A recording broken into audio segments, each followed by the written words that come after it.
মুক্তিযোদ্ধাদের কাছে আমার প্রশ্ন, কেন যুদ্ধ করেছিলেন? আমাদেরকে এই গোলামি করার জন্য? কেন আপনারা যুদ্ধ করেছিলেন? বিনা মামলায় মাসের মাস আমাদেরকে কারাগারে আটকে রাখার জন্য? আপনারা কি যুদ্ধ করেছেন বিনা ভোটে বাংলাদেশের রাষ্ট্র পরিচালনার জন্য?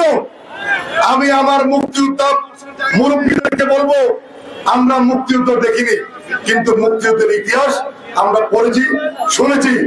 আপনাদের যে বীরের মতো যুদ্ধ করেছেন সেই কাহিনী আমরা শুনেছি। আপনার শহীদ জিয়ার সঙ্গে রাজনীতি করে বাংলাদেশকে স্বাধীন করেছেন, সেই কাহিনী শুনেছি।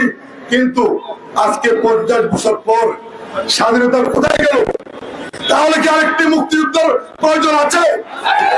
আমি মনে করি 50 বছর আগে আপনারা মুক্তিযুদ্ধ করেছিলেন, দেশকে স্বাধীন করেছিলেন, কিন্তু আমরা স্বাধীনভাবে কথা বলতে পারছি না, আমরা আমাদের ভোট দিতে পারছি না, স্বাধীনতার ঘটকের স্ত্রীকে সুচিকিৎসার ব্যবস্থা করতে পারছি না।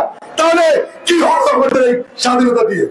আমি বলতে চাই, আরেকটি মুক্তিযুদ্ধের প্রয়োজন, যে যুদ্ধের মধ্য দিয়ে এই খনি ফ্যাসিস্ট মানববাদ অগণতান্ত্রিক পাকিস্তানের পেতাত্তাদেরকে পরাজিত করে তারেক রহমানের নেতৃত্বে সুন্দর বাংলাদেশ গঠন করবো। সেটাই হবে আজকে মুক্তিযুদ্ধ সমাবেশে আমাদের প্রত্যয়। সেই প্রত্যয়কে